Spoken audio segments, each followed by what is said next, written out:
अस्सलाम वालेकुम। नई वीडियोस के लिए चैनल को सब्सक्राइब जरूर कीजिए और बेल आइकॉन के बटन को दबा दीजिए। शुक्रिया। पेशे खिदमत है कहानी अंबर नागमारिया वापसी का सफर, किस्त नंबर 142, रात का काला कफन। हैरी और थॉमसन खाना खा चुके तो दोबारा दोनों लड़कियों को बांधकर उनको थैलों में बंद किया और अपने घोड़ों पर लाद दिया। मारिया ने भी उनके पीछे जाने की तैयारी की। अब दोनों के घोड़े जो घास और पानी पीकर और थोड़ा सा आराम करने के बाद फिर ताजा दम हो चुके थे, हवा से बातें करने लगे। मारिया ने भी उनके ताकुब में दौड़ना शुरू कर दिया और आखिर ये सफर दूर दराज के एक कस्बे में जाकर खत्म हुआ, जहां कस्बे से बाहर एक पुरानी सी हवेली के बाहर इस हवेली के मालिक पीटरसन ने उनका इस्तकबाल किया। हवेली के गिर्द खुदरो झाड़ियों का एक अच्छा खासा जंगल सा बना हुआ था, जिनमें ज्यादातर बेरी और दूसरी कांटेदार झाड़ियों की बहुतायत थी। ऐसा मालूम होता था कि हवेली के मालिक को उस हवेली की आराइश और ज़िबाइश से कोई दिलचस्पी नहीं। हवेली के आसार भी बता रहे थे कि कदीम जमाने की बनी हुई इस इमारत की अरसा दराज से कोई मुरम्मत नहीं हुई। वो दोनों थैले उतारे और उन्हें कांधों पर लाते हुए अपने मेजबान की क़ियादत में हवेली के अंदर दाखिल हो गए। मारिया ने चंद लम्हे ठहर कर हवेली के गिरदोनवा का जायजा लिया और फिर हवेली के अंदर चली गई। एक बड़े से हाल कमरे में दीवारों से दरिंदों की खालें लटक रही थी, जो कई जगह से फट गई थी, जिससे अंदाजा हो रहा था कि किसी ने उनकी तरफ भी कोई तवज्जो नहीं दी। हालांकि ये निहायत कीमती और कामयाब खालें थीं, जिससे जाहिर हो रहा था कि जरूर इस हवेली के किसी मालिक को शिकार से गहरा लगाव रहा है, क्योंकि अंगीठी के ऊपर मुख्तलिफ किस्म के शिकारी हथियार मौजूद थे। जमीन पर निहायत कीमती कालीन बिछा हुआ था, जिस पर शेर के शिकार का एक मंजर बना हुआ था। कमरे में नक्शीन अखरोट की लकड़ी से बना हुआ पुरानी वजह का फर्नीचर पड़ा था। अंगीठी में आग जल रही थी और दीवार पर चर्बी के चिराग रोशन थे, जिनकी बू और धुआं हर तरफ फैला हुआ था। हैरी और थॉमसन ने दोनों लड़कियों को थैलों की कैद से आजाद कर दिया और पीटरसन उन्हें इस तरह देख रहा था जैसे कसाब बकरे खरीदते वक्त उसके गोश्त और चर्बी का अंदाजा लगाता है। पीटरसन की आंखें वीरान वीरान सी थीं, जिनमें अयारी मकारी की चमक के बजाय हसरत व मलाल की परछाई नजर आ रही थी। एक उधेड़ उम्र लेकिन निहायत तंदुरुस्त सब्जी औरत, स्याह रंग और मोटे मोटे होंठ, अंदर को धसी हुई आंखें जिनमें सफाकी की झलक साफ तौर पर नजर आ रही थी, और उसके कवि बाजुओं की मछलियां बता रही थी कि बदन कसरती और बहुत मजबूत है। हाथों में कॉफी की ट्रे लेकर दाखिल हुई।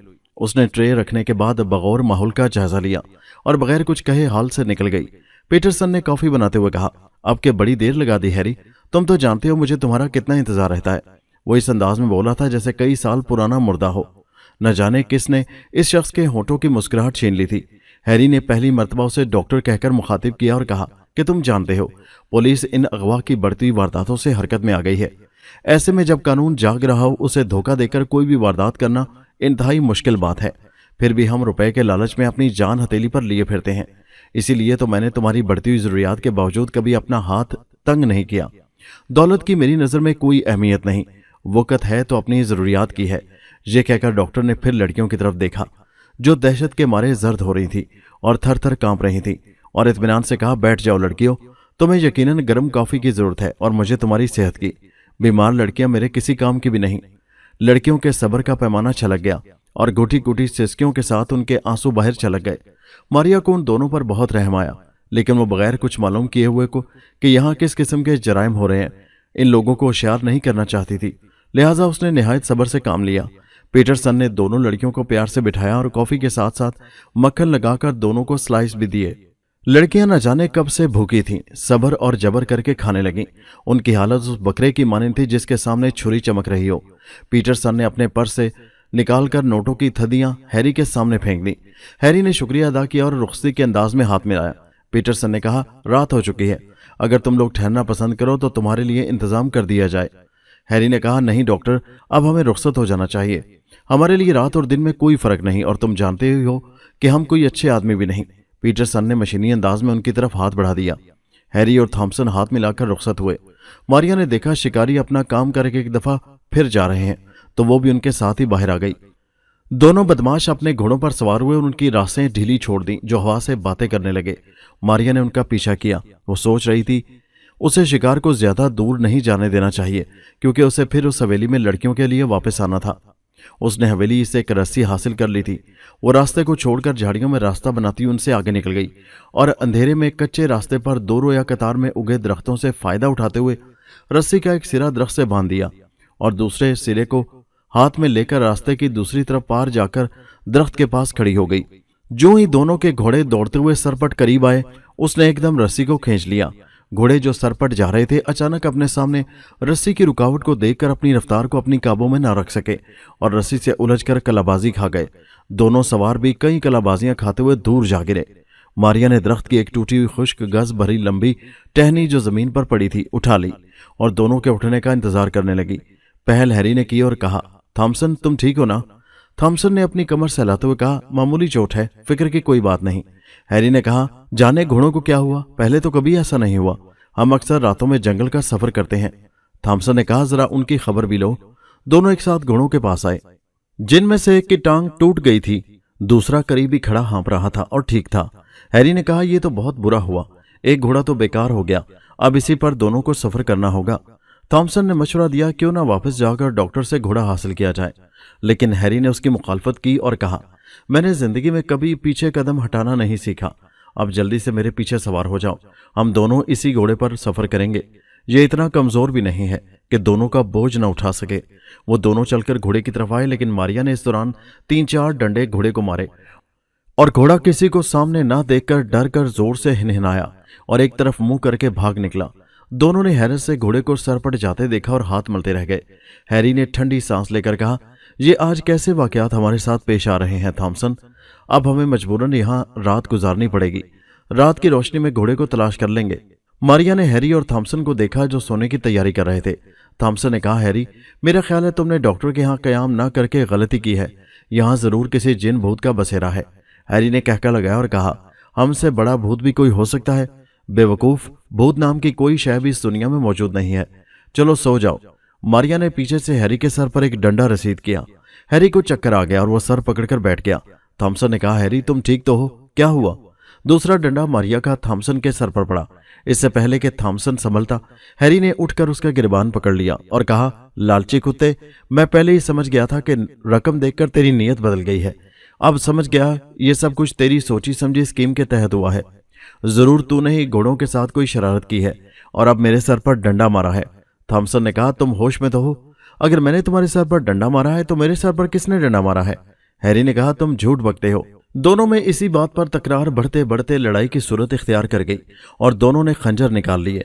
फिर जिंदगी और मौत की यह लड़ाई बड़ी ही खौफनाक थी। दोनों एक दूसरे को कत्ल कर देना चाहते थे। दोनों के जिस्मों पर खंजर के कई घाव लग चुके थे और फिर दोनों ही एक दूसरे के हाथों कत्ल हो गए। मारिया ये तमाशा देखती रही और उन पर थूकते हुए वापस हवेली की तरफ लौट गई।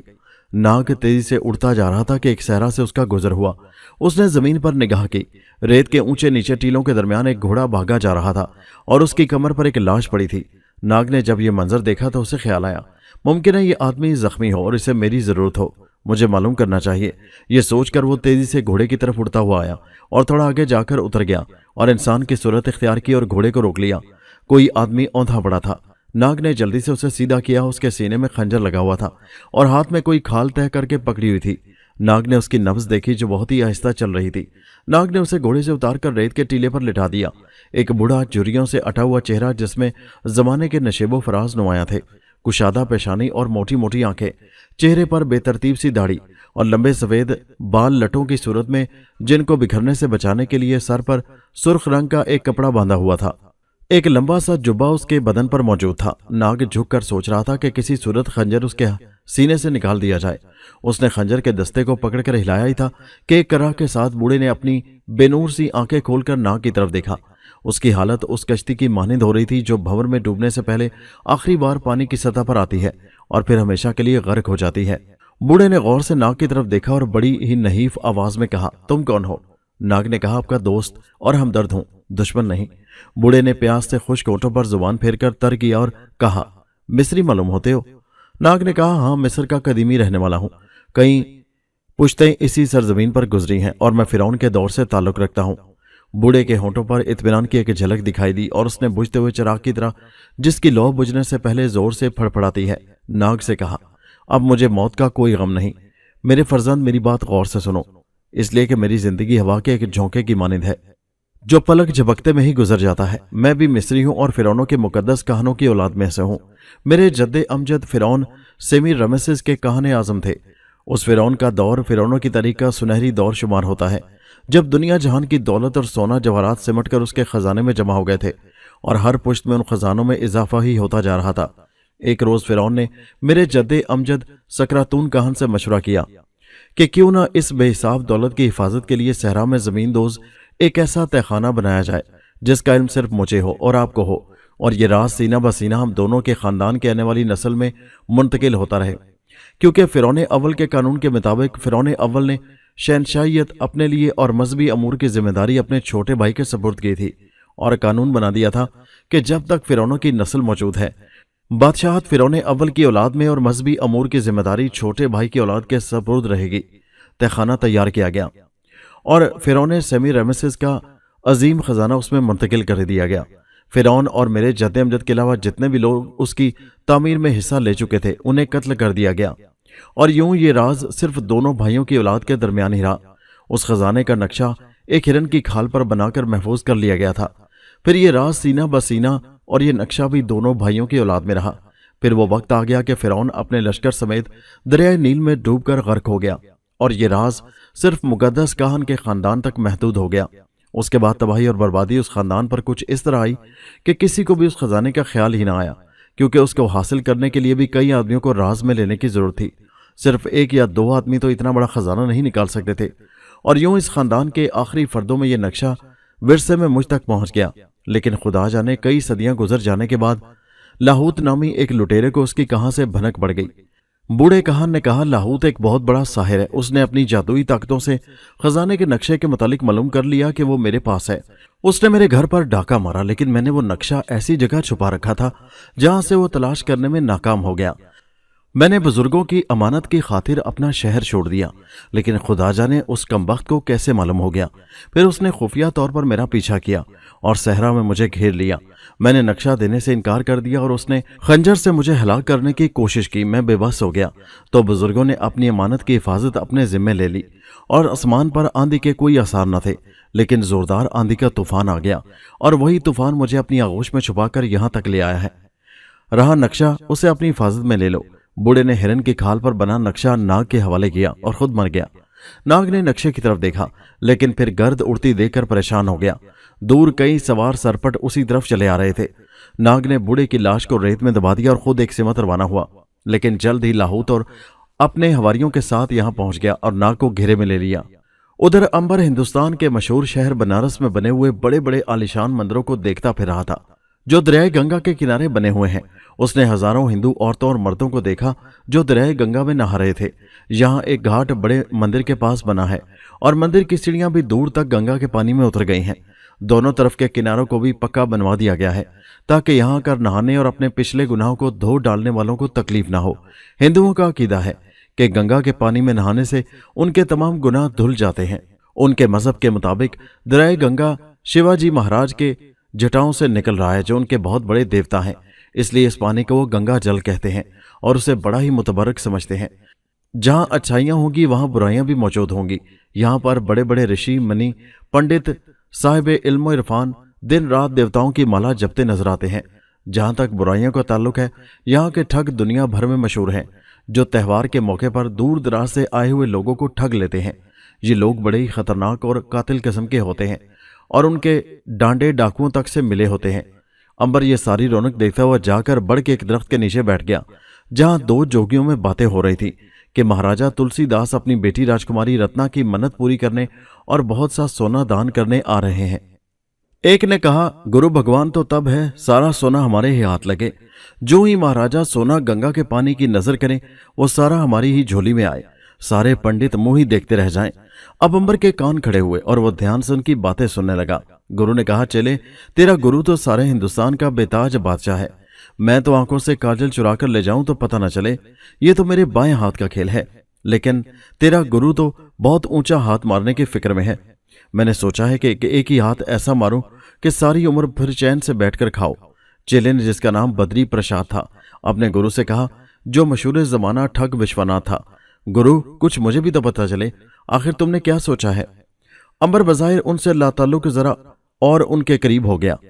تب ٹھگ وشواناتھ نے اپنا منہ چیلے کے کان کے پاس لے جا کر سرگوشی کی، سن بیٹا، راجا تلسی داس کی صرف ایک ہی بیٹی ہے اور وہ بھی بڑی منتوں مرادوں سے پوجا پاٹ، پنڈتوں کی دعاؤں اور دیوتاؤں کی بھیंٹ دے کر لی ہے۔ اس سال وہ پورے 15 برس کی ہو گئی ہے۔ राजा ने मन्नत मानी थी, जब रत्ना 15 बरस की हो जाएगी तो वो धन दौलत और बहुत सा सोना गंगा माता की भेंट करेगा। इसलिए वो राजकुमारी रत्ना को लेकर अपनी रानी गीता देवी के साथ और अपने वजीर अमरनाथ राठौर के यहाँ आ रहा है। कल एक ऐसे आदमी से मुलाकात हुई है जो ज्ञान के भेष में छुपा राजा है। उससे सौदा हुआ है कि राजकुमारी रत्ना को जगदया देवी के जंगल तक लाकर मेरे हवाले कर दो और तौल कर उसके वजन का सोना ले लो। चेले ने कहा, गुरुजी, इतना सोना उसके पास है भी कि नहीं? ऐसा ना हो कि हम जान हथेली पर रखकर ये काम कर गुजरें। और गुरु ने फौरन बात काटते हुए कहा, बद्री, तेरा गुरु कोई कच्ची गोलियां नहीं खेला हुआ बेटा, मैंने सब इंतजाम कर रखा है और सोने की भरी कई थैलियों के दर्शन भी कर चुका हूं। 4 सोने की भरी थैलियां मुझे पहले इस शर्त पर दे गया है कि काम ना होने की सूरत में उसे वापस कर दूं। अब बता, कोई शक और शुबे की बात बाकी रह गई है? बद्री ने कहा, नहीं, अब मुझे पूरा विश्वास हो गया है, लेकिन गुरुजी ये काम है बड़ा मुश्किल। गुरु ने एक बता सा कहका लगाते हुए कहा, मैंने सब कुछ सोच लिया है और तुझे वक्त पर बता दूंगा। अब अपनी चोंच बंद कर ले बेटा, इसलिए कि दीवारों के भी कान होते हैं। ये बातें सुनकर अंबर ने अच्छी तरह उनकी शनाख्त कर ली और उससे भी ये इल्म हो गया कि ये मशहूर जमाना डाकू विश्वनाथ और उसका चेला बद्री प्रसाद है। अब अंबर को फिक्र हुई कि ऐसा ना हो कि महाराजा बेखबरी में लुट जाए, कुछ उसकी खबर भी लेनी चाहिए। वो बड़े मंदिर के सदर दरवाजे की सीढ़ियों में जा बैठा, जहां कई पंडित वगैरह पहले ही बैठे इबादत में मसरूफ थे। इसका मकसद था कि सबसे पहले राजा तुलसीदास और राजकुमारी रत्ना यहां से गुजरकर पूजा के लिए जाएंगे, फिर स्नान बाद में होगा और सोना दान की रस्म अदा होगी, जिसके लिए पहले ही कई लुटेरे और ठग पंडितों के भेष में अपने दांत तेज किए बैठे थे। हिंदू यात्री सीढ़ियों में बैठे उन लोगों को मिठाइयां वगैरह तकसीम करते मंदिर में जा रहे थे। ऐसे ही एक यात्री ने बड़े से पत्ते पर बहुत सी मिठाई अंबर के सामने भी रख दी, मगर अंबर के लिए यह सब बेकार था। उसे तो भूख का एहसास तक भी नहीं होता था। उसने पास बैठे हुए एक भिखारी को सारी मिठाई दे दी। फिर एक शोर सा उठा कि महाराज तुलसीदास का रथ आ गया। आगे चंद घुड़सवार रास्ता बनाते जा रहे थे। उनके पीछे निहायती कीमती और आलीशान सजा हुआ रथ था, जिसमें राजा तुलसीदास, रानी गीता देवी और राजकुमारी रत्ना 16 सिंगार किए जेवरों से लदी बैठी थी। रथ के पीछे फास्ती दस्ते के सवार थे जो हथियारों से लैस थे। फिर रथ मंदिर की सीढ़ियों के पास आकर रुक गया और राजा अपनी रानी के साथ और राजकुमारी के उतर के सीढ़ियों में बैठे हुए भिखारियों, पंडितों, जोगियों वगैरह को दान देते हुए मंदिर में दाखिल हो गए। पास बैठे हुए भिखारी से, जिसे अंबर ने अपनी मिठाई देकर दोस्त बना लिया था, जो यहीं का रहने वाला पेशावर भिखारी था, पूछा, क्यों दोस्त, राजा स्नान करने के लिए वापस इधर ही आएंगे या उसका कोई दूसरा रास्ता है? भिखारी ने कहा, मेरे साथ आओ, अगर वहां चलना है। सुना है राजा काफी सोना दान करेगा। वैसे तो वहां इस शहर के काफी ठग और बदमाश किस्म के लोग मौजूद होंगे और किसी दूसरे को पास भी नहीं आने देंगे, लेकिन फिर भी किस्मत आजमाई में क्या हर्ज है? तुम नए मालूम होते हो, पहली मर्तबा आए हो। अंबर ने कहा, हाँ, बहुत दूर से आया हूं। भिखारी ने कहा, तो आओ चलें। दोनों सीढ़ियां उतरकर एक तरफ को चल दिए। तब रास्ते में अंबर ने पूछा, ये रस्म कैसे अदा होगी? भिखारी ने कहा, भाई, राजकुमारी रत्ना सोने के बहुत से गहने और थैलियां वगैरह लेकर गंगा के पानी में उतर जाएगी और पानी में डुबकी लगाकर अपने जेवरात और थैलियां पानी में गंगा जल की नजर कर देगी और फिर वापस आ जाएगी। अंबर ने कहा, तब तो हर आदमी छलांग लगाकर वहां से सोना निकाल सकता है। भिखारी हंसा और उसने कहा, तुम बड़े ही बुद्धू हो, कुछ भी तो नहीं जानते। भैया, कुछ यहाँ के ठगों के मुतालिक भी सुन रखा है, जो कत्ल से लेकर चोरी, डाका और अगवा तक के माहिर होते हैं। वो कई कई घंटे पानी में बगैर सांस लिए रह सकते हैं। ऐसे ही कई लुटेरे राजकुमारी के पानी में उतरने के साथ ही डुबकी लगाकर पहले ही पानी के अंदर अंदर वहां तक पहुंच जाएंगे। जो ही राजकुमारी ने थैलियां छोड़ी कि उन्होंने काबू कर ली और पानी के अंदर अंदर दूर जाकर सर निकाला और अपनी राह ली। इस पानी में देख लेना, कई खून होंगे। पानी के अंदर लोगों को तो सिर्फ मरने वालों की लाश ही तैरती मिलेगी, जबकि कातिल दूसरे किनारे से रफू चक्कर हो चुका होगा। अंबर ने कहा, तब तो ये काम मुश्किल है भैया, मैं चला, तुम खुद ही किस्मत आजमाई कर लो। क्योंकि अब अंबर और भिखारी उस जगह पहुंच चुके थे जहां मंदिर की सीढ़ियां पानी में उतरती चली जाती हैं और अंबर उससे पीछा छुड़ाकर ठग विश्वनाथ और उसके चेले बद्री प्रसाद के चक्कर में था। अंबर मजमे में उन दोनों को तलाश करता फिर रहा था। तब दूर दूसरे किनारे पर उसे बद्री प्रसाद नजर आया, जो एक घोड़े को पकड़े खड़ा था जिस पर काठी पड़ी थी, लेकिन विश्वनाथ नजर नहीं आ रहा था। अंबर को भिखारी के वो अल्फाज याद आ गए कि यहाँ के ठग कई कई घंटे पानी में बगैर सांस लिए जिंदा रह सकते हैं। सारी स्कीम उसकी समझ में आ गई कि जरूर विश्वनाथ ठग पानी में मौजूद है। जो ही राजकुमारी सोना दान करने के लिए पानी में डुबकी लगाएगी, ये उसे पानी के अंदर ही अंदर दूसरे किनारे पर ले जाएगा और फिर उसे घोड़े पर बिठाकर जंगल की राह लेगा, जब तक राजा के घोड़ा सवार सिपाही एक लंबा चक्कर काटकर पुल से गुजरकर दूसरी तरफ पहुंचे, विश्वनाथ काफी दूर जंगल में पहुंच चुका होगा। और फिर इस घने जंगल में किसी को तलाश कर लेना इतना आसान काम नहीं, जहां कई पगडंडियां और कई रास्ते जाल की सूरत में बिखरे पड़े हों। अंबर ने सोचा राजकुमारी के आने से पहले ही उसे दूसरे किनारे पर पहुंच जाना चाहिए, लेकिन अभी वो सोच ही रहा था कि शोर उठा। राजकुमारी मंदिर की सीढ़ियां उतरती हाथों में सोने की थैलियां उठाए आहिस्ता आहिस्ता पानी में उतरने लगी। अंबर परेशान हो गया कि अब क्या होगा, क्योंकि राजकुमारी के साथ ही लोगों का रेला उसे दूर धकेल चुका था। उसने थोड़ी देर के लिए गौर किया और पास ही एक जगह से दरिया अबूर करने की सोचकर पानी में उतर गया। लेकिन जल्दी एक मोटे से पंडित के लिबास में ठग ने छुरा दिखाकर कहा, अबे गीदड़, राजकुमारी के पास जाने की कोशिश न करना, वरना तेरी लाश भी किसी को न मिल सकेगी। इसी झगड़े में अंबर ने देखा राजकुमारी ने जेवरात उतारकर और सोने की थैलियां लेकर पानी में डुबकी लगाई। मोटे ठग पंडित का ध्यान उधर हुआ तो अंबर ने भी पानी में डुबकी लगाई, सोने के लिए नहीं बल्कि दूसरे किनारे पर जाने के लिए। रानी, महाराजा, वजीर और दीगर लोग सीढ़ियों में खड़े सोना दान का ये मंजर देख रहे थे, लेकिन वो देखकर परेशान हो गए कि डुबकी लगाने के बाद राजकुमारी पानी से न उभरी। राजा ने फौरन सिपाहियों को हुक्म दिया, राजकुमारी को देखो, और इंतजार किए बगैर खुद भी राजा घबराकर सीढ़ियां उतरने लगा। अंबर अभी रास्ते में ही था कि उसने विश्वनाथ को एक थैला उठाकर घोड़े पर रखते देखा। फिर वो खुद घोड़े पर बैठकर रफू चक्कर हो गया। अंबर जल्दी जल्दी दूसरे किनारे पर आया और एक जगह उसने मोती मुंह में रखा और जंगल की तरफ उड़ गया। किनारे पर एक भगदड़ मची हुई थी और सारे लोग राजकुमारी के लिए परेशान थे। अंबर ने उड़ते हुए जंगल में देखा विश्वनाथ ठग भारी थैला घोड़े पर लादे एक पगडंडी पर सरपट घोड़ा दौड़ाता जा रहा था। अंबर चाहता तो रास्ते में ही उसे दबोच लेता, लेकिन उसने सोचा जरा उससे बड़े ठग के भी दर्शन कर लें कि वो क्या मनसूबा बनाकर बैठा है और राजकुमारी से क्या काम लेना चाहता है। लिहाजा वो ऊपर ही ऊपर प्रवास करता रहा, जबकि विश्वनाथ कई मोड़ काटता हुआ एक निहायत शिकस्ता मंदिर के पास जाकर रुक गया। अंबर ने देखा ये मंदिर बहुत बड़ा है और काफी दूर तक फैला हुआ है। अंदर जगह जगह झाड़ियां और दरख्त उगे हुए थे।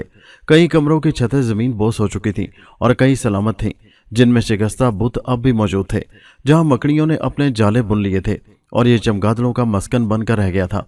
अंबर मंदिर की छत के बिल्कुल पास आकर उतर गया। उसने देखा जावजा दरख्तों पर उल्लुओं का बसेरा है, जो दिन की रोशनी में आंखें बंद किए ऊँग रहे हैं। दरख्तों से चमगादड़ों के गिरोह उल्टे लटके हुए हैं।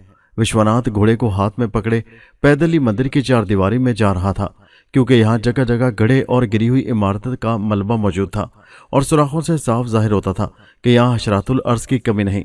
फजा में झिंगरों की आवाज़ें दूर तक सुनाई दे रही थीं और विश्वनाथ बड़ी मुश्किल से घोड़े को लिए आगे ही आगे बढ़ रहा था।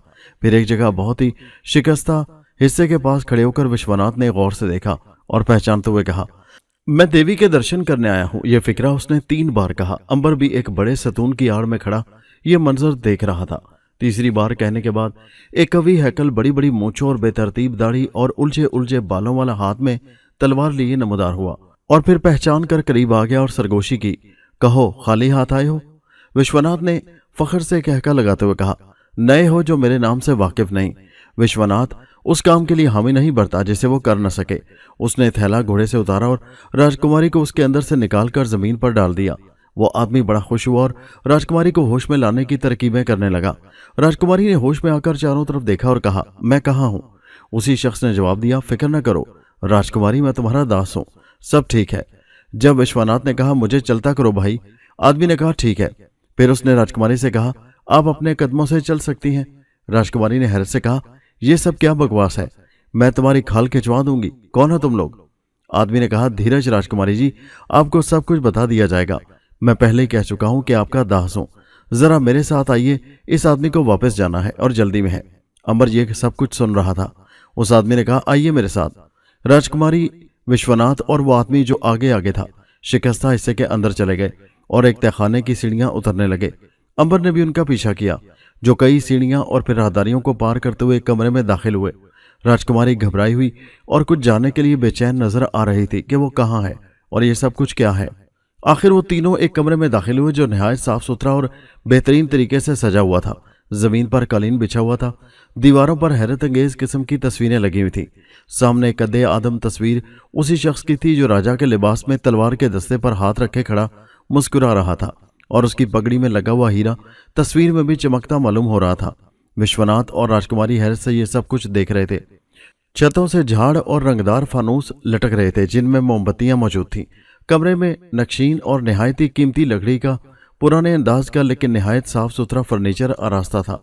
दरमियान में एक अखरोट की लकड़ी की भारी गोल मेज मौजूद थी जिस पर मुख्तलिफ किस्म के फल प्लेटों में मौजूद थे और उसके चारों तरफ कुर्सियां पड़ी थी।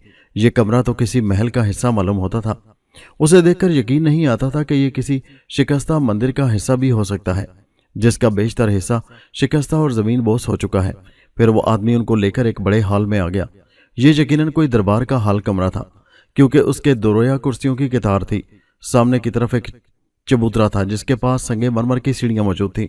उस चबूतरे पर बादशाह का तख्त मौजूद था जिस पर एक बहुत बड़ा नाग अपना फन उठाए छांव किए हुए था और उसमें हीरों और कीमती मोतियों से गुलकारी की गई थी।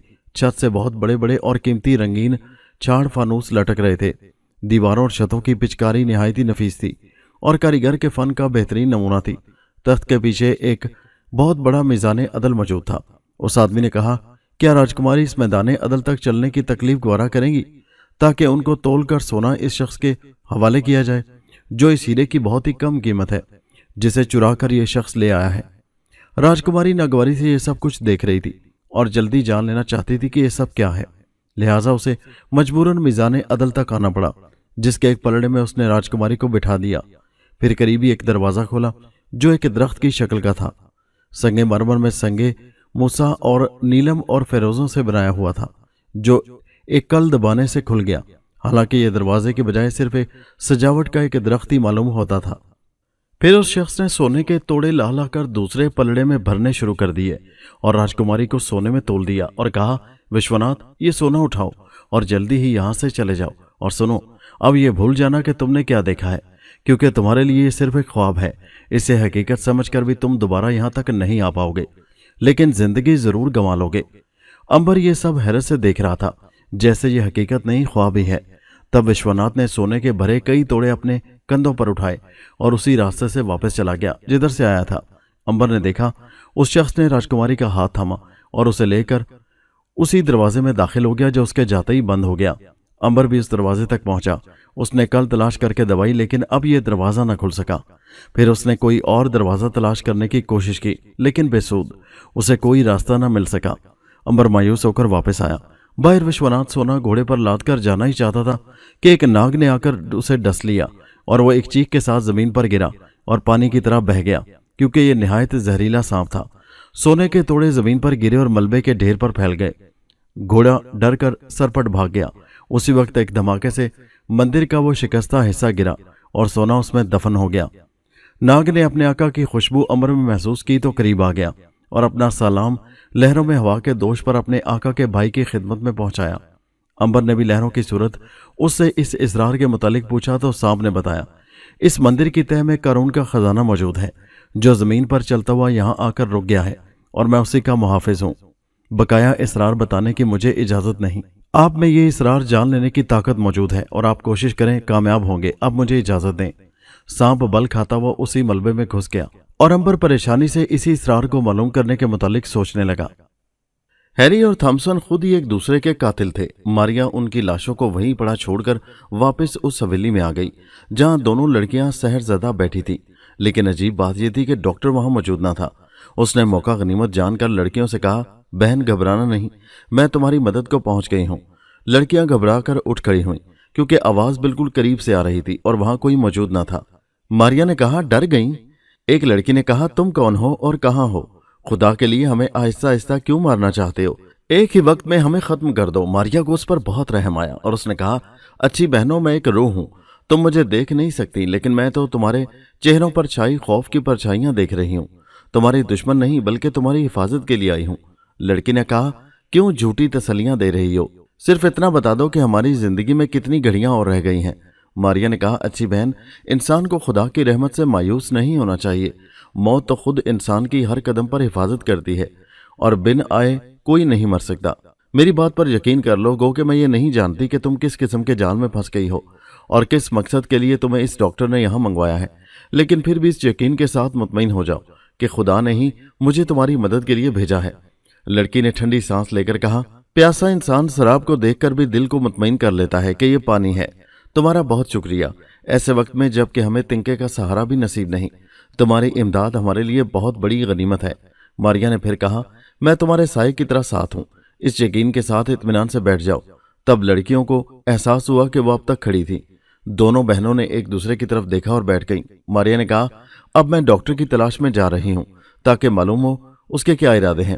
ماریا اس کمرے سے نکل کر ڈاکٹر کو تلاش کرتی ہوئی باورچی خانے میں پہنچ گئی، جہاں کبابوں کی خوشبو سے اس کے منہ میں پانی بھر آیا اور اس کی بھوک چمک اٹھی۔ اسے اب احساس ہوا کہ اس نے کل سے کچھ نہیں کھایا۔ وہ باورچی خانے میں داخل ہو گئی، جہاں وہی ابشی عورت سیخ پر کباب دہکتے ہوئے کوئلوں پر بھون رہی تھی اور گوشت کے بھننے کی خوشبو چاروں طرف پھیلی ہوئی تھی۔ ابھی وہ یہ سوچ ہی رہی تھی کہ یہ کباب کس طرح اڑا کر کھائے جائیں کہ حبشن کو شک نہ ہو۔ وہ ان لوگوں کو ہوشیار نہ کرنا چاہتی تھی اور کسی شک اور شبہ میں مبتلا نہ کرنا چاہتی تھی کہ پاؤں کی آہٹ پر چونک کر اس نے دیکھا۔ ڈاکٹر ایک طرف سے داخل ہوا اور اس نے کہا، مارگریٹ، میں تہ خانے میں مریم کے پاس ہوں، میرے لیے کباب اور کافی وہیں پہنچا دینا۔ ماریا نے محسوس کیا مریم کے نام پر اس کے چہرے پر دکھ اور کرب کے آثار پیدا ہوئے اور پھر ختم ہو گئے۔ اب یہ موقع یہاں رکنے کا نہیں تھا۔ ماریا نے سوچا، مجھے ڈاکٹر کا پیچھا کرنا چاہیے۔ ڈاکٹر نے جاتے جاتے رک کر پھر مارگریٹ سے سوال کیا، تہ خانے میں کافی سردی ہے، میری بیٹی کو سردی لگ رہی ہوگی، تم نے کوئلے کی انگیٹھی دہکا کر وہاں رکھ دی ہے نا؟ مارگریٹ نے جواب دیا، آپ ہر روز یہ سوال کرتے ہیں اور میں جواب دیتے ہوئے تھک گئی ہوں۔ جو کام روزمرہ کی زندگی میں شامل ہو اسے بغیر کسی ہلو اجت کے کیا جاتا ہے۔ ڈاکٹر نے کہا، مجھے افسوس ہے، نہ جانے میری یادداشت کو کیا ہو گیا ہے، یہ جانتے ہوئے بھی کہ تم اپنے کام میں کوتاہی نہیں کرتی۔ میں بار بار تمہیں اسی کے متعلق سوال کرتا رہتا ہوں۔ کوئی بات نہیں باس، مارگریٹ نے کہا، مریم آپ کی اکلوتی بیٹی ہے اور اس کے دکھ نے آپ کے دماغ کو پریشان کر رکھا ہے۔ آپ چلیں، میں سامان لے کر وہیں آ جاؤں گی۔ ٹھیک ہے، ڈاکٹر نے کہا، میں جاتے جاتے لڑکیوں کو کمرے میں بند کر جاتا ہوں، حالانکہ یہ کام مجھے پہلے کر لینا چاہیے تھا، لیکن ذہن سے نکل گیا۔ مارگریٹ نے کہا، اب ان کی فکر آپ نہ کریں، میں نے حفاظتی کتوں کو زنجیروں سے آزاد کر دیا ہے، وہ یہاں سے ایک قدم بھی باہر نہیں نکال سکتی۔ یہ تو ٹھیک ہے مارگریٹ، ڈاکٹر نے جواب دیا، مجھے ان کی زندگی کی ضرورت ہے۔ کتوں نے انہیں نوچ ڈالا تو میں کہیں کا نہ رہوں گا، تب تو آپ فوراً انہیں کمرے میں بند کر کے تالا لگا جائیں۔ مارگریٹ نے انہیں سیخوں سے بنے ہوئے کباب ایک پلیٹ میں نکال کر پیش کرتے ہوئے کہا، ٹھیک ہے، ڈاکٹر نے جاتے جاتے کہا، اور ڈاکٹر کے ساتھ ہی مجبوراً ماریا کو بھی جانا پڑ گیا، جو کمرے میں داخل ہو گیا۔ بڑے ہی پیار سے لڑکیوں سے کہا، تم دونوں تھک گئی ہوگی، چلو چل کر آرام کرو۔ دونوں لڑکیاں سہمی سحر زدہ ڈاکٹر کے پیچھے پیچھے چل پڑیں، جس نے انہیں ایک کمرے میں لا کر چھوڑ دیا جہاں ایک بڑا سا پلنگ پڑا تھا۔ یہ شاید بیڈ روم ہی تھا۔ لڑکیاں پلنگ پر بیٹھ گئیں تو ڈاکٹر نے پھر کہا، سو جاؤ، کھانے کے وقت تمہیں جگا دیا جائے گا۔ ڈاکٹر کے رویے پر دونوں لڑکیاں اور ماریا بھی حیران تھی، جو نہایت نرم مشفقانہ تھا۔ ڈاکٹر نے کمرہ باہر سے بند کر دیا اور بڑے دکھ سے انداز میں چلتا ہوا وہاں سے نکل گیا۔ ماریا اس کے پیچھے چل دی۔ ڈاکٹر اپنے کمرے میں آیا، اس نے تہخانے کا دروازہ کھولا اور سیڑھیاں اترنے لگا۔ ماریا بھی اس کے پیچھے سیڑھیاں اترنے لگی۔ ڈاکٹر اب ایک تہخانے میں موجود تھا جو نہایت ہی سرد تھا۔ اس کے درمیان میں ایک تابوت پڑا ہوا تھا اور اس کے قریب ہی ایک میز اور کرسی پڑی تھی اور کوئلوں کی انگیٹھی دہک رہی تھی، لیکن یہ بہت ناکافی تھی، جو سردی کو ختم کرنے کے لیے کوئی خاص حرارت دستیاب نہیں کر رہی تھی۔ تھوڑے فاصلے پر ایک لمبی میز پڑی تھی جس پر مریض کو لٹایا جا سکتا تھا، اور پاس ہی ایک میز پر آپریشن کے تمام نشتر ہتھیار چمک رہے تھے۔ یا بڑی تپائی پر ایک مٹی کے تیل کا سٹوپ جل رہا تھا، جس پر رکھے ہوئے ایلومینیم کے برتن میں ٹیکا لگانے والی کئی سوئیاں ابلتے ہوئے پانی میں پڑی تھیں، اور قریبی دوائیوں کی کئی شیشیاں موجود تھیں اور روئی کے بڑے بڑے کئی بنڈل پڑے تھے۔ تابوت کا ڈھکنا اٹھائی تھا کہ ڈاکٹر اس کے قریب جا کر بیٹھ گیا۔ ماریا نے دیکھا ایک نہایت ہی حسین لڑکی اس میں بے ہوش پڑی تھی، جو بے حد خوبصورت ہونے کے باوجود بے جان تھی۔ تابوت کے سامنے والی دیوار پر اس کی تصویر لگی ہوئی تھی، جس سے ظاہر ہوتا تھا کہ وہ کافی خوش لباس اور خوبصورت رہی ہوگی۔ ڈاکٹر نے لاش سے مخاطب ہو کر کہا، میری بچی، اب وہ وقت بہت قریب آ گیا ہے کہ تم دوبارہ اپنے ڈیڈی سے میٹھی میٹھی باتیں کرو گی۔ اس منحوس جادوگر کا اثر ختم ہو جائے گا جس نے تمہارے جسم سے روح تو چھین لی ہے اور تمہاری روح اس کے قبضے میں ہے۔ تم زندہ ہو کر بھی مردوں سے بدتر ہو، ہل نہیں سکتی، بول نہیں سکتی۔ میں نے ساری عمر کی کمائی دے کر بھی اس طلسم کو ختم کرنے کے لیے اب تک 98 نوجوان اور خوبصورت لڑکیوں کے خون سے تمہیں غسل دیا ہے۔ اب صرف 2 رہ گئی ہیں جنہیں بھاری قیمت ادا کر کے میں نے خرید لیا ہے، اور آج ہی رات جب چاند اپنے پورے شباب پر ہوگا میں تمہیں ان حسین لڑکیوں کے خون سے غسل دوں گا۔ میری جان صرف آج کی رات ہی باپ اور بیٹی کی جدائی کے درمیان حائل ہے۔ اف، کتنی ویران اور بے چین زندگی میں نے تمہاری جدائی میں گزاری ہے، تم اس کا تصور نہیں کر سکتی۔ تمہاری ماں کے مرنے کے بعد میں نے دن گن گن کر تمہیں ماں بن کر پالا۔ جب تم جوان ہوئی، اس قابل ہوئی کہ باپ کی خدمت کر کے اس کی محنت کا صلہ دے سکو، تو باپ کی موت سے بدتر زندگی میں تڑپتا چھوڑ کر خود خاموشی اختیار کر لی۔ اف کس قدر منحوس گھڑی تھی وہ، جب تم اپنی سہیلی کے باپ کی موت پر دوسرے لوگوں کی طرح قبرستان میں گئی تھی، اور پھر واپسی پر آندھی میں جبکہ ساتھ روشنی کے لیے لے جانے والے لیمپ بھی بجھ گئے تھے، تم دوسروں سے بچھڑ کر میلوں میں بکھرے ہوئے اس قبرستان میں گم ہو گئی تھی، جہاں تمہاری ملاقات ایک تباہ شدہ قبر کے گڑھے سے نکلتے ہوئے ایک خونی جادوگر سے ہو گئی، جو یقیناً تمہارا خون پی جاتا، لیکن خدا نے فادر ڈیوس کو تمہاری مدد کے لیے بھیج دیا۔ اور پھر اس نے فادر ڈیوس سے کہا، تم نے میرے منہ کا شکار چھین لیا ہے ڈیوس، لیکن یاد رکھو میں اس لڑکی کی روح اپنے ساتھ لے جا رہا ہوں، لیکن اس کا مردہ جسم گلے اور سڑے گا نہیں، یہ ایک بے ہوشی کی نیند سو جائے گی، اور اب اس کے بدلے 100 نوجوان اور خوبصورت لڑکیوں کے خون سے جب تک چاند کی 14ویں رات میں ہر مہینے اس کے جسم کو غسل نہیں دو گے، اس کی روح اس کے جسم میں واپس نہیں جائے گی۔ میں اس کے جسم کو غسل دیا ہوا خون پیتا رہوں گا، اور جب لڑکیوں کی تعداد پورے 100 ہو جائے گی، اس لڑکی کی روح اس کے جسم میں دوبارہ داخل ہو جائے گی۔ اس وقت تک کے لیے اس کے جسم کی حفاظت ضروری ہے، ایسا نہ ہو کہ روح واپس آئے اور جسم ہی موجود نہ ہو۔ پھر فادر ڈیوس کے کہنے پر میں نے تمہارا جسم حفاظت سے تابوت بنوا کر محفوظ کر لیا، اور حفاظت کے خیال سے اسے تہہ خانے میں رکھوا دیا۔ اس راز سے صرف فادر ڈیوس واقف نہیں، بقایا لوگوں کو صرف یہ علم ہے کہ اس رات مریم کہیں کھو گئی تھی، جو آج تک نہیں مل سکی۔ ماریا کو یہ سن کر بے حد افسوس ہوا۔ ایک طرف باپ کی بے انتہا محنت اور محبت تھی، دوسری طرف 2 زندگیوں کا سوال تھا۔ اس نے فیصلہ کیا کہ وہ لڑکیوں کی زندگی بھی بچائے گی، اور جادوگر سے مریم کی روح واپس لا کر بھی ایک باپ کو اس کی بیٹی سے ملا دے گی۔ اس کے لیے فادر ڈیوس اور بیٹھی ہوئی قبر ابتدا کرنے کے لیے کافی تھی، لیکن وہ دوسرا قدم اٹھانے سے پہلے ان دونوں لڑکیوں کی جانیں بچانا چاہتی تھی۔ وقت بہت ہی کم تھا اور کام بے انتہا مشکل۔ ماریا فوراً تہہ خانے سے نکل کر اوپر آئی اور بند کمرے میں دیوار سے ہو کر اندر داخل ہو گئی، کیونکہ ماریا میں یہ طاقت موجود تھی کہ پتھر کی دیوار سے بھی گزر جاتی تھی۔ اس نے دیکھا دونوں بہنیں محبت سے ایک دوسرے سے لپٹ کر رو رہی ہیں۔ اسے خیال آیا، واقعی دانشوروں نے سچ کہا ہے، نیند سولی پر بھی آ جاتی ہے۔ نہ جانے بیچاری کب سے پریشانی میں جاگ رہی تھی۔ وقت اگر کم نہ ہوتا تو شاید وہ دونوں کو سونے دیتی، لیکن ان کی زندگی بچانے کے لیے ضروری تھا کہ انہیں یہاں سے نکال لیا جائے۔ لہٰذا اس نے دونوں لڑکیوں کو بیدار کیا اور انہیں سمجھایا کہ ان کی زندگی خطرے میں ہے، انہیں اسی وقت یہاں سے فرار ہونا ہے۔ دونوں لڑکیاں اب روح کی آواز پہچاننے لگی تھیں، لہٰذا بہت جلدی بیدار ہو گئیں۔ ماریا دیوار سے دوبارہ نکل کر باہر آئی اور دروازے میں لگی ہوئی تالے کو زور لگا کر توڑ ڈالا، اور پھر جلدی سے دروازہ کھول کر لڑکیوں کو نکال کر باہر لے گئی۔ باہر نکلنے پر اب سب سے زیادہ مصیبت کتوں کی تھی۔ یہ نہایت ہی خوفناک بلڈ ہونڈ 4 کتے تھے، جو شیر کے قد کے برابر تھے اور انسان کے لیے نہایت ہی خطرناک تھے۔ ماریا خود تو نظر نہ آنے والی چیز تھی، وہ تو گزر سکتی تھی، لیکن دونوں لڑکیوں کا گزرنا بہت مشکل نظر آ رہا تھا۔ وہ لڑکیوں کو ایک جگہ چھپا کر برآمدے سے باہر نکل آئی۔ اچانک اس کی نگاہ جھاڑیوں میں بیٹھے ہوئے 2 جنگلی خرگوشوں پر پڑی۔ ماریا نے ایک ہی جست میں دونوں کو پکڑ لیا اور انہیں لے کر حویلی کے برآمدے میں آ گئی اور اندر حویلی میں چھپائی ہوئی لڑکیوں کو تیار رہنے کے لیے کہا۔ وہ دونوں کو لے کر برآمدے میں آئی اور اس نے نصیحت کی کہ میں دونوں خرگوش چھوڑوں گی، کتے ان دونوں کے پیچھے بھاگیں گے، بس اسی 1-2 منٹ میں بھاگ کر تم بھی برآمدے کی 4 دیواری سے باہر نکل جانا۔ حویلی کے پھاٹک کی اونچائی تقریباً 5 فٹ ہے، تم آسانی سے دوسری طرف چھلانگ لگا سکتی ہو، لیکن یاد رکھو تھوڑی سی دیر بھی تمہاری موت کا باعث بن سکتی ہے۔ لڑکیاں تو پہلے ہی اپنے آپ کو موت کے منہ میں سمجھ رہی تھیں، ان کے لیے زندگی بچانے کا یہ سنہری موقع تھا۔ دونوں ماریا کے پیچھے باہر نکل آئیں۔ جو ہی کتوں نے غیر مانوس خوشبو محسوس کی اور وہ ہوشیار ہو کر ان کی طرف متوجہ ہوئے، ماریا نے دونوں خرگوش چھوڑ دیے۔ چاروں کتے ان پر جھپٹے اور خرگوش نے اپنی جان بچانے کے لیے تیز دوڑ لگائی اور اونچی اونچی چھلانگیں لگاتے ہوئے ایک طرف کو نکل گئے۔ کتوں نے ان کا پیچھا کیا۔ ماریا نے دونوں لڑکیوں سے کہا، نکل بھاگو۔ دونوں لڑکیاں تیز بھاگتی ہوئی حویلی کے پھاٹک پر آئیں اور اوپر چڑھ کر دوسری طرف کود گئیں اور دوڑتی ہوئی کافی دور تک نکل گئیں۔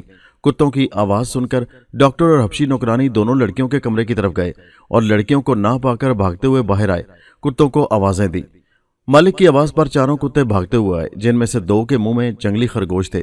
پھر دونوں نے حویلی کا کونا کونا چھان مارا، لیکن لڑکیوں کا کچھ پتہ نہ چل سکا کہ انہیں زمین نگل گئی یا آسمان کھا گیا۔ دونوں لڑکیاں حویلی سے کافی دور جنگل میں بھاگتی ہوئی داخل ہو گئی تھیں۔ ماریا نے دونوں کو آواز دی تو رک گئیں۔ ماریا نے کہا، اب کوئی خطرہ نہیں، ٹھہر جاؤ، مجھے سوچ لینے دو کہ تمہیں کیسے محفوظ جگہ پر پہنچاؤں۔ ماریا ابھی سوچ ہی رہی تھی کہ انہیں دور سے کتوں کے بھونکنے کی آوازیں اپنے قریب آتی سنائی دیں۔ ڈاکٹر ان کی تلاش میں جنگل ہی کی طرف آ رہا تھا۔ اب تو ماریا کے لیے ان دونوں کی زندگی بچانا مشکل ہو گئی۔ اس نے دونوں لڑکیوں کے ہاتھ تھامے اور اپنے روایتی انداز میں بڑی بڑی چھلانگیں لگانا شروع کر دیں، جو تقریباً اڑنے کے برابر تھا۔ کتے بدستور لڑکیوں کی بو پر آ رہے تھے، کیونکہ ڈاکٹر نے انہیں کھلا چھوڑ دیا تھا اور خود گھوڑے پر سوار کتوں کا پیچھا کر رہا تھا۔ सारी रात इस घने जंगल में मौत और जिंदगी की आंख मिचौली होती रही। अगर मामला सिर्फ कुत्तों का होता तो मारिया उन्हें किसी दरख्त पर चढ़ा देती, लेकिन यहाँ तो मौत डॉक्टर की सूरत में उनके पीछे आ रही थी और रात का स्याह कफन ओढ़े रात दबे पांव गुजर रही थी और पांव फटने लगी थी। अचानक मारिया की निगाह एक कुटिया पर पड़ी जो इस जंगल में उसे गैर फितरी महसूस हुई और वो दोनों लड़कियों को लेकर उसके दरवाजे पर पहुंच गई। कुत्तों की आवाजें बराबर आ रही थी जो पीछे आ रहे थे और उन्होंने दोनों लड़कियों के हौले देख लिए थे। सारी रात की भाग दौड़ ने उन्हें भी थका दिया था। उनकी लंबी जुबानें बाहर लटक रही थीं और सांस लोहार की धुंकनी की तरह चल रहा था। उनके पीछे घोड़े के टापों की आवाजें बराबर आ रही थीं। मारिया कुटिया के अंदर दाखिल हो गई जहां एक बुजुर्ग कफन पहने जमीन पर बैठा इबादत में मसरूफ था। उनकी आमद पर उसने आंखें खोल दी और कहा, दुनिया अब तो मेरा पीछा छोड़ दे, मैंने तुझे कब का छोड़ दिया है। कफन पहने कब्र के जमीन पर बैठा खुदा को तलाश कर रहा हूं। लड़कियां सहमी हुई खड़ी थी। मारिया ने कहा, मोहतरम बुजुर्ग, जीते जी इंसानों को छोड़कर आप इस वीराने में खुदा को तलाश कर रहे हैं। खुदा को इंसानों में रहकर तलाश करें। इबादत करनी है तो सबसे बड़ी इबादत इंसान की खिदमत है। बुजुर्ग ने अपनी सुर्ख अंगारा आंखों से मारिया की तरफ देखा और कहा, लड़की, क्या आज के इंसान को तुम इंसान कहती हो?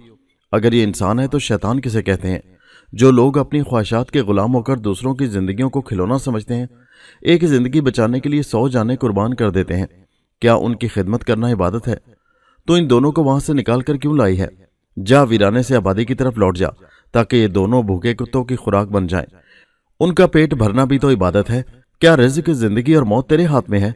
तू बचा ले इन्हें पीछे आती मौत से। ये सारी बातें तेरे बस की नहीं है। बेटी, तेरे अंदर एक खूबसूरत और नेक रूह जरूर है जो सदियों से इंसानी खिदमत कर रही है। तू जमाने की निगाहों से पोशीदा है, लेकिन मैं तुझे देख रहा हूं। भौंकते हुए कुत्तों की आवाजें अब बहुत करीब आ गई थीं और डॉक्टर की आवाज बहुत ही करीब से सुनाई दे रही थी जो अपने कुत्तों को शाबाश देकर उनका हौसला बढ़ा रहा था। मारिया ने कहा, आप ठीक कहते हैं, जिंदगी और मौत का मालिक खुदा है। अगर इनकी मौत आ गई है तो मेरी जद्दोजहद इनको नहीं बचा सकती। बूढ़े ने कहा, बैठ जा बेटी, और तुम दोनों भी बैठ जाओ। मैं खुद जमीन पर बैठा हूं, तुम्हारे लिए मेरे पास कोई चीज नहीं, लिहाजा इसी जमीन पर बैठ जाओ जहां मरने के बाद हमें एक लंबा अरसा गुजारना है। घबराओ नहीं बेटी, ये कुटिया हिर्सो हवस में गिरफ्तार बंदों को नजर नहीं आती। इसे बेलौस और लालच से पाक निगाही देख सकती है। थक हार कर वापस लौट जाएंगे। तब मारिया ने कहा, मुकद्दस बुजुर्ग, मैं उस आदमी की बेटी की रूह भी वापस लाना चाहती हूँ जिसे खूनी जादूगर ले गया है। आपने दुनिया से मुंह मोड़ लिया है, लेकिन मेरी जिंदगी का मकसद इंसानों की भलाई है। मैंने तेरी जिंदगी की सारी किताब पढ़ ली है, बता मैं तेरी क्या खिदमत कर सकता हूँ? बुजुर्ग ने कहा तो मारिया बोली, मुकद्दस बुजुर्ग, उस खूनी जादूगर से मरियम की रूह को वापस लाने के लिए मेरी मदद फरमाएं और उन दोनों लड़कियों की जिम्मेदारी से मुझे सबकदोश फरमाएं और इन्हें वापस अपने माँ बाप के पास भिजवा दें। बुजुर्ग ने कहा, तेरे लिए ये जिम्मेदारी कबूल कर लेता हूँ। दूसरे काम की इब्तिदा उसी बैठी हुई जगह से होगी जिसका पता तुझे फादर डेविस से मिल जाएगा। ये लड़कियां अपने घर पहुंच जाएंगी तो इत्मीनान से अपनी मुहिम पर जा सकती है। मारिया ने बुजुर्ग का शुक्रिया अदा किया और बाहर निकल गई। अब वो जंगल की बजाय शहर में बने हुए गिरजे की तरफ प्रवास कर रही थी जहां फादर डेविस रहता था। उधर नाग ने जब देखा कि मैं चारों तरफ से डाकुओं में घिर गया हूं तो वो नक्शे समेत ही एक बड़ा परिंदा बनकर आसमान की तरफ उड़ गया। लाहौत खुद एक मशहूर जादूगर था और यही वजह थी कि आज तक बड़े बड़े हुकूमत इस सहराई डाकू को गिरफ्तार करने में नाकाम रही थी जो यहां से गुजरने का खराज लूट मार की सूरत में वसूल कर लेता था। लाहौत देखकर मुस्कुराया और फिर वो अकाब की सूरत उड़ा और उसने नाग को जो परिंदा बनकर उड़ा था दबोच लिया। नाग के वहम में भी नहीं था कि लाहौत अचानक इस तरह हमला कर देगा। अकाब ने अपने पंजे इस तरह नाग के गोश्त में गाड़ रखे थे कि नाग अपने आप को बेबस महसूस कर रहा था। उसने अपने आप को बहुत बदलने की कोशिश की, लेकिन लाहौत का जादू उस पर गालिब आ गया था। वो नाकाम हो गया। लाहौत उसे वापस जमीन पर लाया और खुद दोबारा इंसानी रूप में आ गया। लाहौत ने एक जादुई पिंजरा अपने जादू से बनाया और उस परिंदे को उसमें डालकर साथ ले चला। नक्शा जो परिंदे की चोंच में दबा हुआ था लाहौत ने पहले ही हासिल कर लिया था। नाग हैरान था कि उसके साथ ये क्या हुआ है। उसने पिंजरे में भी अपने आप को बदलने की बहुत कोशिश की, लेकिन लाहौत के जादू के सामने बेबस हो गया। अब रात हो चुकी थी। लाहौत ने डेरा डालने के लिए हुक्म दिया और देखते ही देखते रेत के मैदान में खेमे आरास्ता कर दिए गए और आग जलाकर बकरे भूने जाने लगे। थोड़ी देर बाद डाकू शिकम सैर होकर रान का गोश्त खा रहे थे। खाने के वक्त लाहौत ने पिंजरा सामने रखकर जादू का मंत्र पढ़ा। एक छोटी सी सुनहरी कील उसके हाथ में मौजूद थी। कुछ पढ़कर कील पर फूंक दिया और वो कील परिंदे के सर में गाड़ दी। फिर पिंजरा खोलकर परिंदे को बाहर निकाला और कहा, मैं तुझे हुक्म देता हूं कि तू दोबारा इंसान बन जा, लेकिन अब तेरे दिमाग पर मेरा कब्जा होगा। तू एक गुलाम की सूरत में मेरा हुक्म बजा लाएगा।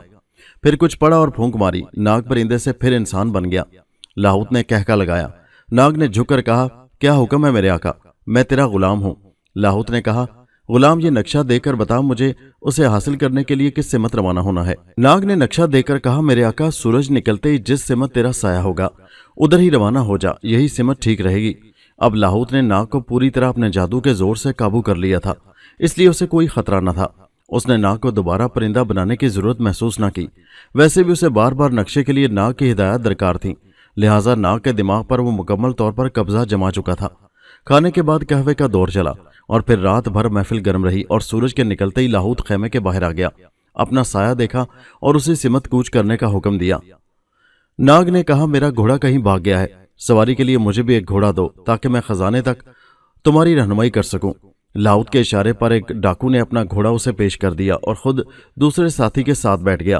ناگ نے اپنا گھوڑا سرپٹ صحرا میں چھوڑ دیا، جبکہ لاہوت اس کے شانہ بشانہ جا رہا تھا اور باقی ڈاکو دونوں کے پیچھے تھے۔ یہ سفر غروب آفتاب تک جاری رہا اور پھر تاریکی ہوتے ہی لاہوت کے حکم پر اس جگہ خیمے گاڑ دیے گئے، آگ جلائی گئی اور بکرے بھونے جانے لگے۔ خیموں کے اندر اور باہر مشلیں روشن کر دی گئیں۔ سردار کے خیمے میں لاہوت اور ناگ ہرن کی کھال پر بنا ہوا وہ نقشہ سامنے رکھے اس پر گفتگو کرنے میں مصروف ہو گئے۔ تھوڑی دیر میں بکروں کی رانیں صحرائی پھل ان کے سامنے پیش کر دیے گئے، جسے سب نے مل کر کھایا۔ کھانے کے بعد قہوے کا دور چلا اور سب خیموں سے باہر نکل آئے، کیونکہ باہر کسی ڈاکو نے بربت سنبھال لیا۔ پھر ڈنوں پر ہاتھ پڑنے لگے اور ناگ یہ دیکھ کر حیران رہ گیا کہ 2 رقاصائیں صحرائی حوروں کا لباس زیب تن کیے ایک خیمے سے برآمد ہوئیں اور رقص و سرور کی یہ محفل صبح تک جاری رہی۔ ناگ کو حیرانی میں ڈوبا دیکھ کر لاہوت نے کہا، تم حیران ہو کہ ہمارے ساتھ کوئی عورت نہ تھی، پھر یہ رقاصائیں کہاں سے آ گئیں؟ لیکن تم نے ہمارے لباس پر نگاہ نہیں کی، جس میں چھپی ہوئی شخصیت کا پتہ چلانا انتہائی مشکل ہے کہ وہ عورت ہے یا مرد۔ ہمارے گروہ میں عورتیں بھی ہیں، لیکن اس لباس میں وہ بھی مرد ہی معلوم ہوتی ہیں۔ پھر سورج کی پہلی کرن کے ساتھ وہ تمام سامان سمیٹ چکے تھے اور ایک دفعہ پھر انہوں نے اپنے گھوڑے سرپٹ منزل کی طرف ڈال دیے۔ تھوڑی دور جانے کے بعد ناگ اور لاہوت نے اپنے گھوڑے روکے اور نقشہ نکال کر دیکھا۔ پھر آپس میں گفتگو کرنے کے بعد انہوں نے مشرق کی طرف رخ کیا۔ پھر وہ اس وقت تک سفر کرتے رہے جب سورج غروب ہونے کے قریب تھا۔ انہوں نے اپنے گھوڑے روک لیے، تب ناگ نے سامنے والے ٹیلے کی طرف اشارہ کرتے ہوئے کہا، یہ پہاڑی بکرے کی شکل کا ٹیلا ہے۔ دراصل نیچے یہ پتھر کا بنا ہوا پہاڑی بکرے کا بت ہے، اس پر ہواؤں سے ریت بڑھتی اور گھٹتی رہتی ہے۔ نقشے میں دکھایا ہے کہ غروب آفتاب کے وقت اس ٹیلے کے سائے کو دیکھو، جس طرف اس کا سایہ ہوگا اسی طرف کا رخ کرو۔ لاہوت نے حیران ہوتے ہوئے کہا، بہت خوب، دیکھنے پر یہ پہاڑی بکرے کا مجسمہ نظر آتا ہے، عام نظر سے دیکھو تو یہ ایک معمولی ٹیلا ہے ریت کا۔ پھر انہوں نے اس کے سائے کے سمت گھوڑے ڈال دیے، لیکن تھوڑی دور جانے کے بعد انہیں پھر ڈیرا ڈال دینا پڑا، کیونکہ اب تمام صحرا نے رات کا کالا کفن پہن لیا تھا۔ خیمے جلد ہی نصب کر دیے، کیونکہ ہوا نے تیزی اختیار کر لی تھی اور صحرا میں رہنے والے سمجھ جاتے ہیں کہ رات کسی بھی وقت باد سرسر کا طوفان آئے گا، لہٰذا ہر آدمی طوفان سے بچنے کی پیش بندیوں میں مصروف ہو گیا۔ آج بھی ناگ کا بستر لاہوت کے خیمے میں تھا، لیکن لاہوت نے آج نقشہ ناگ سے لے لیا تھا۔ یہ بات اس بات کی پیش بندی تھی کہ اگر طوفان شدت اختیار کر گیا اور ان تمام لوگوں کو جو اس وقت اکٹھے بندھے ہوئے مٹھے کی طرح ہیں اپنے زور سے تنکوں کی صورت بکھر کر اپنے ساتھ لے گیا، تو نقشہ تو میرے قبضے میں موجود ہوگا۔ ان صحرا نشینوں کی زندگی میں ایسے کئی طوفان آ چکے تھے جن میں سارے ساتھی تنکوں کی طرح بکھر گئے تھے، اور پھر طوفان تھم جانے کے بعد کئی روز ایک دوسرے کو تلاش کرنے میں مصروف رہے تھے۔ لاہوت اپنے خیمے میں پریشانی سے ٹہل رہا تھا۔ تیز ہوا سے خیمے میں بھونچال سا آیا ہوا تھا اور جلتی مشل ہوا کے زور سے پھڑپڑا رہی تھی۔ لاہوت نے کہا، شاید قسمت ہمارے خلاف جا رہی ہے، ورنہ اس موسم میں طوفان بالکل نہیں آتے۔ ناگ نے مزہ لیتے ہوئے کہا، قسمت کی بات مت کرو سردار، آخر تم فرعونوں کے خزانے کو حاصل کرنے کی نیت سے نکلے ہو، جن کے جادوگروں اور سائروں کو زمانہ جانتا ہے۔ جوں جوں خزانے والی جگہ قریب آئے گی ہمیں مختلف قسم کے اسراروں سے واسطہ پڑے گا۔ بوڑھا کہتا تھا، آج بھی کہنوں کی روحیں اس کی حفاظت کر رہی ہیں۔ یہ بوڑھا بھی انہی کے خاندان سے تھا۔ اس نے بتایا تھا، نقشہ حاصل کر لینا تو بڑی بات نہیں، اصل بات تو خزانے تک پہنچنا اور اسے حاصل کرنا ہے، جہاں کے جادوئی جنتر منتر اور اسرار آنے والوں کو اپنے اندر جذب کر لیتے ہیں۔ سینکڑوں سالوں میں کئی دفعہ بڑے بڑے بادشاہوں، ڈاکوؤں اور جادوگروں نے اس خزانے کو حاصل کرنے کی کوشش کی، لیکن آج بھی اس جگہ ان کی ہڈیوں کے ڈھانچے پکار پکار کر کہہ رہے ہیں کہ یہ فرعونوں کا خزانہ ہے، اسے یا تو فرعونوں کا کوئی فرزند حاصل کر سکتا ہے یا مقدس کاہنوں کے خاندان کا کوئی فرد۔ لاہوت کے ماتھے پر یہ سن کر شکنیں پڑ گئیں اور اس نے کہا، نوجوان، اگر ان تمام باتوں سے تمہاری مراد یہ ہے کہ میں خائف ہو کر اپنے ارادے سے باز آ جاؤں گا تو یہ تمہارا خیال خام ہے۔ میں بچپن سے لے کر جوانی تک خطرات سے کھیلتے ہوئے جوان ہوا ہوں اور آج اس صحرا کا بیتاج بادشاہ کہلاتا ہوں۔ کوئی بھی قافلہ وہ کسی بڑی سے بڑی سلطنت کا کیوں نہ ہو مجھے خراج دیے بغیر اس صحرا سے نہیں گزر سکتا۔ میری گرفتاری کے خواب کئی بادشاہوں اور امیروں نے دیکھے لیکن آج تک شرمندہ تعبیر نہ ہو سکے۔ مجھے امید ہے تم آئندہ اس سلسلہ میں اپنا منہ بند رکھو گے۔ تیز ہوا نے اب باقاعدہ آندھی کی صورت اختیار کر لی تھی۔ فضا میں زمین سے آسمان تک ریت ہی ریت اڑتی دکھائی دے رہی تھی۔ خیموں سے بندھے کئی گھوڑے رسیاں توڑا کر بھاگ نکلے تھے۔ خیموں میں جلتی ہوئی مشعلیں گل کر دی گئی تھی کیونکہ ان سے خیموں میں آگ لگ جانے کا خطرہ تھا۔ خیمے درختوں کے پتوں کی طرح سے آندھی کے زور سے ہل رہے تھے اور ان کی کئی بندشیں بھی ٹوٹ کر رہ گئی تھی جن سے ان کا تناسب متاثر ہو کر رہ گیا تھا۔ اور پھر آندھی کے زور سے کئی خیمے زمین پر آ رہے اور ان کے مکین اپنی جان بچانے کے لیے جدھر سینگ سمائے بھاگ گئے۔ آندھی کا زور لمحہ بہ لمحہ بڑھتا ہی گیا اور سارے ہی خیمے غبارے کی طرح سے اڑ گئے اور چند ایک کے چیتھڑے جھول گئے۔ پھر یہ خوفناک آندھی انسانوں اور جانوروں کو سوکھے تنکوں کی طرح سے اپنے ساتھ بہا کر لے گئی۔ طوفان صبح کی پہلی کرن کے ساتھ ہی رک گیا لیکن اب اس جگہ دور دور تک ریت کے ٹیلوں کے سوا کچھ دکھائی نہ دیتا تھا۔ اتنے بہت سے آدمیوں کو طوفان نکل گیا تھا، خدا جانے ان میں سے کوئی زندہ بھی بچا تھا کہ نہیں۔ ناگ نے ریت کے ایک ٹیلے میں سے اپنا منہ نکال کر دیکھا جس نے اس وقت اپنے آپ کو ناگ میں تبدیل کر لیا تھا اور ریت کے ایک ٹیلے میں پناہ لے لی تھی۔ تا حد نظر ریت ہی ریت تھی بلکہ ریت کا سمندر تھا۔ دوسری طرف سردار کو ہوش آیا تو اس کا دم گھٹ رہا تھا۔ اسے محسوس ہوا کہ کسی نے اسے زندہ قبر میں دفن کر دیا ہے۔ اس نے گھبرا کر چاروں طرف دیکھا تو اپنے آپ کو زمین دوز کسی تہخانے کے اندر پایا۔ خدا جانے کہاں سے روشنی آ رہی تھی۔ اس کے سامنے کئی تابوت کئی من وزنی سونے اور چاندی سے جڑے ہوئے پڑے تھے اور ان تابوتوں کے پاس سونے چاندی اور جواہرات کے ڈھیر پڑے تھے جن میں ایک ڈھانچہ بھی تھا کیونکہ وہ دیکھ سب کچھ سکتا تھا لیکن اپنے آپ کو جنبش تک نہیں دے سکتا تھا۔ گویا اس کے جسم کا گوشت گل سڑ گیا تھا اور صرف ہڈیوں کا ڈھانچہ رہ گیا تھا لیکن اس کی روح زندہ تھی اور وہ سب کچھ دیکھ رہی تھی۔ اچانک زور سے بجلی چمکی اور ایک گڑگڑاہٹ کے ساتھ ہی سب تابوتوں کے ڈھکنے کھل گئے اور اس میں سے فرعون نکل کر باہر آنے لگے اور ان کے تابوتوں کے ڈھکنے کھلتے ہی تخت کی صورت اختیار کر گئے اور وہ سب ان پر براجمان ہو گئے۔ ان کی آنکھیں غیظ و غضب سے دہک رہی تھیں۔ پھر ان کے سامنے والی تابوتوں کی لائن کے ڈھکنے کھلے اور کچھ لوگ کاہنوں کے لباس میں نکل کر سامنے آ گئے۔ تب سیمی رمیسز فرعون نے اپنی گرجدار آواز میں ان کو کہا کہ شاید تم لوگ اپنے کیے ہوئے وعدے کو بھول گئے ہو کیونکہ بہت سے لوگ اس خزانے کی تلاش میں یہاں آ رہے ہیں۔ تب ایک کاہن نے آگے بڑھ کر کہا، اے فرعون اعظم، ہم رہتی دنیا تک اس خزانے کی حفاظت کریں گے۔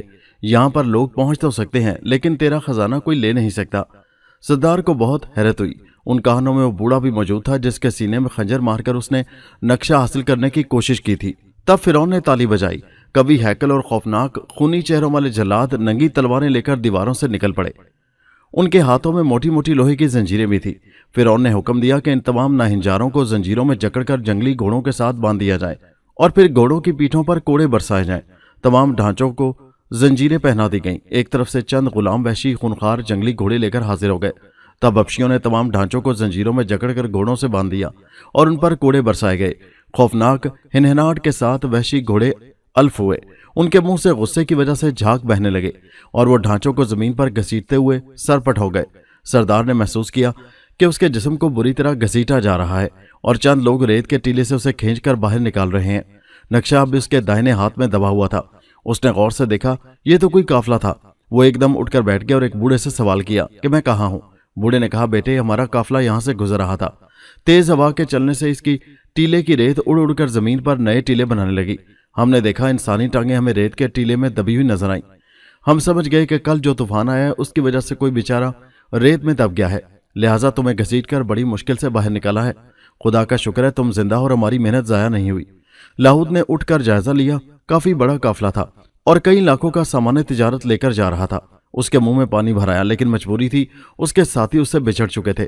تب اس قافلے کے سردار نے اسے اپنے خیمے میں بلایا۔ اس کو کھانے میں پنیر اور دودھ دیا گیا۔ اس دوران بقایا تجربہ کار اور بوڑھے سوداگر بھی خیمے میں جمع ہو گئے اور راستے کے متعلق گفتگو ہونے لگی۔ سردار نے کہا، میرے خیال میں نخلستان سبور سے جو راستہ ہو کر گزرتا ہے وہی اس صحرائی ڈاکو لاہوت سے محفوظ ہے۔ دوسرے نے کہا، اس طرح ہمیں کوئی 4 کوس کا چکر کاٹ کر جانا پڑے گا۔ تیسرے نے کہا، نہ جانے اس جنگلی سور سے کب پیچھا چھوٹے گا، کمبخت مرتا بھی نہیں۔ کسی اور نے کہا، وہ مر بھی گیا تو کوئی اور ساتھی اس کی جگہ لے لے گا۔ سردار نے کہا، میرا بس چلے تو اس حرامی کو بھوکا اور پیاسا مار دوں۔ لاہوت نے پنیر کا ٹکڑا منہ میں رکھتے ہوئے کہا، سردار مارنے والے سے بچانے والا عظیم ہے۔ سب نے غصے سے اس کی طرف دیکھا تو لاہوت نے بات بناتے ہوئے کہا، اب دیکھیے نا، हुकूमत ने कितनी कोशिश की मगर उसका बाल भी बेका ना हुआ, वो आज भी आज़ाद है। सरदार ने कहा, तुम ठीक ही कहते हो, ये सब हमारे अमालों की सज़ा है। जब तक हम ईमानदारी से तिजारत करते थे, आटे में नमक के बराबर इस्लाम के बताए हुए असूल को मद्देनजर रखकर मुनाफा लेते थे, तिजारत भी खूब चलती थी और कभी किसी काफले के लुटने की इतला भी नहीं आती थी। हमने लालच किया, मुनाफा तो कोई गुना हो गया, लेकिन मालो दौलत और जिंदगी का कोई तहफ़्फ़ुज़ नहीं रहा। तब सरदार ने लाहौद की तरफ देखकर कहा, क्यों भाई, तुम तन्हा कहाँ जा रहे थे जो आंधी की नजर हो गए? लाहौद ने कहा, मैं तन्हा न था, मैं भी एक काफले के साथ ही सफर कर रहा था, लेकिन इस खौफनाक आंधी ने सबको तिनकों की तरह बखेर दिया। मैं नखलिस्तान सबूर तक आप लोगों के हमरा चलूंगा, शायद वहीं बकाया बचे हुए साथियों से मुलाकात हो जाए। तुम जहां चाहो हमारे साथ चल सकते हो। मुझे उम्मीद नहीं अब तुम अपने माल और साथियों को पा सको। जो बेचारे आंधी से बच गए होंगे वो इस सहराई दरिंदे लाहौद की नजर हो जाएंगे। लाहौद को अपनी तारीफें सुन सुनकर बड़ा मजा आ रहा था। वो सोच रहा था अगर इनको इल्म हो जाए कि वो सहराई दरिंदा खुद खाना बदोश होकर उनमें पुनः गजी हैं तो उसकी तिक्का बोटी उड़ा दें। लाहौद और उसके साथियों का यह असूल था कि जब भी वो किसी हादसे में बिछड़ जाते, नखलिस्तान सबूर में पहुंच जाते और अपने साथियों का इंतजार करते। इस तरह के करके वो फिर मुनज़्ज़म होकर अपनी जमात बना लेते। इस चीज़ के पेश नज़र लाहौद नखलिस्तान सबूर तक जाना चाहता था। वो फिर अपनी ताकत यकजा करके ख़जाने की तलाश में जाना चाहता था जो उसके पास महफूज था और जिसके मुतल्लिक वो नाग से काफ़ी मालूमात हासिल कर चुका था। आखिर ये काफिला मंजिलें तय करता हुआ एक सुबह नखलिस्तान सबूर तक पहुंच गया। यहाँ आकर लाहौद को अपने कई साथी मिल गए और बकाया के लिए उन्होंने फैसला किया कि 3-4 दिन और उनका इंतजार करेंगे, फिर खजाने की तलाश में रवाना हो जाएंगे। अब काफिलों को लूटने में लाहौद को दिलचस्पी नहीं रही थी। वो एक ही दफ़ा मेहनत करके अपने पूरे गिरोह के लिए ना खत्म होने वाली दौलत का जखीरा हासिल करना चाहता था, जिससे सारी बकाया जिंदगी शाहाना तौर से गुजर जाए। इन्हीं 3-4 दिनों में कई बकाया और साथी भी यहाँ पहुँच गए, जबकि नाग भी उनकी तलाश में यहाँ पहुँच गया। सरदार लाहौद को इससे मिलकर बहुत खुशी हुई, क्योंकि वह बेहतर तौर पर उन्हें खजाने तक पहुँचा सकता था। लाहौद ने उसे हाथों हाथ लिया और एक दफ़ा फिर चलने की तैयारी शुरू कर दी। नाग ने फिर लाहौद को समझाने की कोशिश की और कहा कि आंधी वाले वाक़या से सबक हासिल करे, लेकिन लाहौद एक जिद्दी और लालची इंसान था। उसने साफ तौर पर कह दिया, तुम साथ ना देना चाहो तो तुम्हें मजबूर नहीं किया जाएगा, क्योंकि नक्शा मेरे पास है, लेकिन मैंने जो इरादा किया है वो चट्टान की तरह मजबूत है, रेत की दीवार की तरह कच्चा और बेबुनियाद नहीं। एक रोज फिर ये काफिला साजो सामान के साथ खजाने की तलाश में रवाना हो गया। नाग भला उनका साथ कैसे छोड़ता, वो अपने खजाने की हिफाजत में साथ हो लिया। दोस्तों, ये दिलचस्प कहानी अभी जारी है। इसका अगला हिस्सा नेक्स्ट वीडियो में मुलाहिजा कीजिए, जिसका लिंक इसी वीडियो के नीचे डिस्क्रिप्शन में मौजूद है। और हमारे चैनल हैदर वाइस को सब्सक्राइब जरूर कीजिए। शुक्रिया।